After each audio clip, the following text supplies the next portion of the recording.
Welcome back. Before we go into the details of the module, please try just crossing your arms. How does that feel? It should feel very comfortable. Now try crossing your arms the other way, with the other arm in front. How does that now feel? For some of you it may feel fine, for others like myself it feels quite uncomfortable. And that is exactly how change feels. Different for different people. And uncomfortable a lot of the time. Now imagine that feeling being amplified if I'm changing the way you work or you have to work in a new way. The important thing is, to improve, you need to change. And change involves people. Therefore, understanding how people react and managing that change is so important. Throughout this module, we'll cover some important tools, techniques and models that will help predict how people will react so that you can manage that change more effectively within your organisation. So let's start by looking at Lewin's force field model. This model compares the driving forces for the change on the left-hand side and the resistive forces against the change on the right-hand side. Just like in physics, where objects have forces acting in opposite directions, whichever direction has the greatest net force will create a movement in that direction. Although this model isn't particularly scientific, it's very useful for distinguishing which factors drive a person towards or away from a desired state, allowing you to predict the reasons for resistance to change. In this example, you are tasked by overcoming the resistance to change when introducing new equipment into a factory. You start by outlining the reasons for the change, as well as the reasons against the change. By conducting a survey or making assumptions, you can then quantify the size of each force. What this results in is a score driving the change and a score resisting the change. In this case, the total resistive force is 14 and greater than the driving force of 13. This means using this model, the change is unlikely to happen. In order to help drive the change, you could either increase the driving force or reduce the resistive force. This could mean reducing the disruption of the move by scheduling it on a weekend and providing training prior to the change taking place. In this case, the driving force would then exceed the resistive force and change would be likely to occur. As I'm sure you can imagine, quantifying each force accurately is extremely hard and not the real purpose of the model. Lewin's force field model is much more useful at helping identify what the resistive forces are, so that driving forces can be addressed to overcome them, as opposed to actually quantifying the forces themselves. Lewin's force field model is extremely useful to do before a change happens. Let's now introduce another model that is useful for after the change has happened. The name of this new model is called the Kubler-Ross change model. It aims to provide a better understanding of the emotional stages we go through when we experience change. Instead of focusing on the factors driving and resisting the change, as with Lewin's force field model, the Kubler-Ross change model looks at what happens emotionally after the change has occurred. The Kubler-Ross change model was developed originally by a psychiatrist who was studying terminally ill patients. She found that there were consistently 5 stages of emotions felt by someone who knew they were approaching death. This became well known as the 5 stages of grief. Later, it was found to be valid in the majority of cases involving change, and has since become one of the leading change models to understand emotion. When new systems, processes, or tools are put into place, if the employees within a company persist back to their old ways, then the improvements will often go to waste. That is why it's so important for employers to adapt and change accordingly. Companies have found that by understanding the emotional stages throughout the change process, they can help make the change process as comfortable as possible in order to ensure it is fully adopted. The 5 stages include denial, anger, bargaining, depression, and acceptance. I won't go into the details of every stage, but the main learnings are that number 1, change is an emotional process. 2, people move throughout the curve at different paces. And 3, by anticipating the change curve, methods of communication and help can be tailored to guide those on the path through the change. One of the best examples of the Kubler-Ross change curve is the dead car battery example. So let's imagine that it's a chilly winter morning and it's dark outside. There's a thin layer of frost on the ground, but you are late for work and hence have to rush to the car parked outside. As you place the key in the ignition and turn the car on, you realise the battery is dead. What follows is a clear demonstration of the Kubler-Ross transition. Your first reaction is of absolute shock and denial, and you cannot believe this is happening to you when you're already running late. You thus try to start the car again and again. The second stage, you now realise that the car cannot be started, and you begin to feel angry and very mad at the situation. The third stage is bargaining. Even on knowing it won't help, you start asking the car to start, just for once. You promise that in your mind you'll keep it maintained and get the battery charged as soon as possible. The fourth stage is depression. All the negative thoughts start rushing to your mind. You begin to feel depressed, sad and hopeless. You fear your job will be taken away and you see no way out of the situation. And then lastly is acceptance. Now you figure out what you should do next. You get a cab and decide to deal with the situation later on. I'm sure this is something a lot of us can relate to in real life. As humans, we follow emotional patterns that can often be predicted. Similarly, we often form habits and paradigms, and although emotions are difficult to change, habits and paradigms can be broken. So let's first discuss what a paradigm is. So what is a paradigm? A paradigm is a model, a rule, or a habit that influences our way to interpret a given situation or problem. In some circumstances, paradigms are extremely useful and positive. For example, you may have the habit and paradigm that you look both ways when you cross the road. Or you may have a paradigm that's negative, as it restricts your wider view and prevents you from understanding a different perspective of way things are done. As paradigms are the accumulation of all life experiences that we as individuals have had, we all have a completely unique way of thinking which is ingrained within us.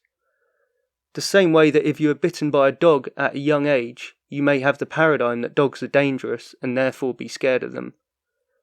Someone who had always grown up with a well-behaved dog is likely to have a very different paradigm. The main thing with paradigms is to be aware that the way you see something may not be the same for everyone else, and in order to overcome change, you need to understand their perspective.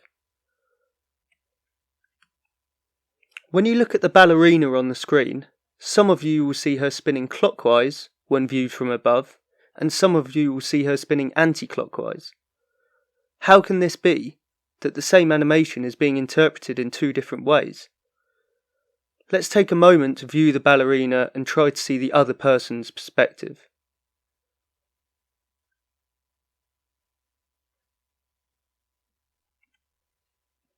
If you focus your eyes where the yellow cursor is now, you should be able to see her spinning clockwise.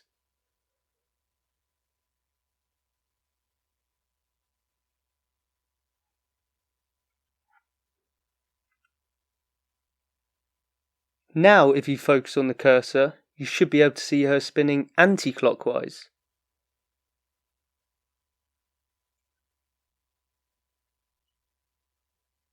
So let's break this video down.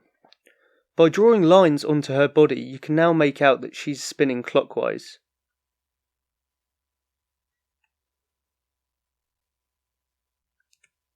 If we redraw the lines onto her body now, you should be able to see her spinning anti-clockwise. Finally, when you see them all together, you can see that she is in fact spinning both ways at the same time. It is us as individuals that interpret the way that she is spinning. The same way that paradigms dictate our tunnel vision and way of seeing things.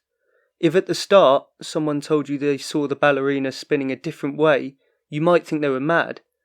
Now you can see that you were both right, just seeing things in a different way.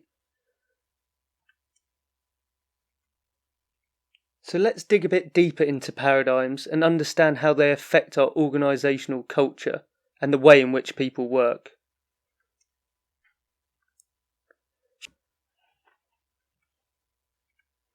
Humans are creatures of habit and products of their environment. Let's imagine we're a child at our first day of secondary school. We attend classes for the first week and notice that everyone is very well behaved, polite to the teachers and complete their homework on time. As humans, we like to fit in. So although we may initially resist, we will tend to do the same thing as the people around us, almost like a crowd or mob mentality. Even if we had come from a less well-behaved school, we would soon realise that in order to make friends and become part of the team, we need to act in the same way as others. The exact same thing happens within organisations.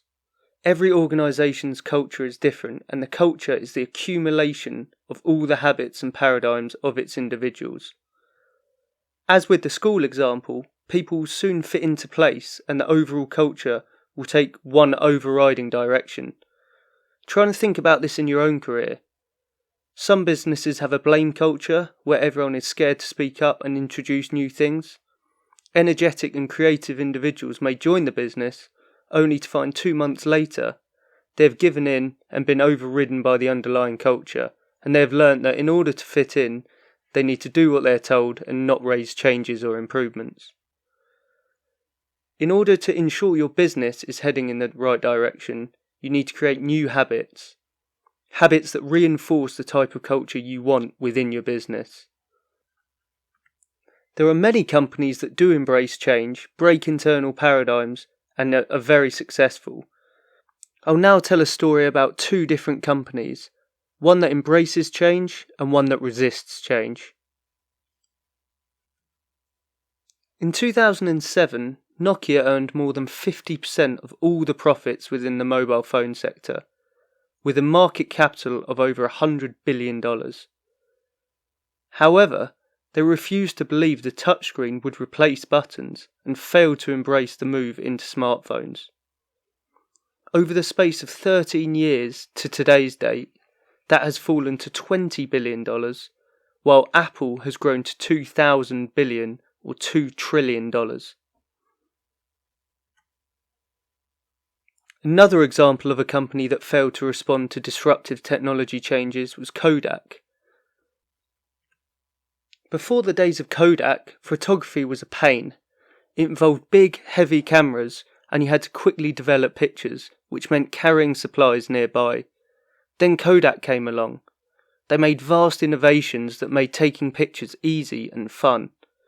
In 1976, they had an 85% market share in cameras and 90% market share in film.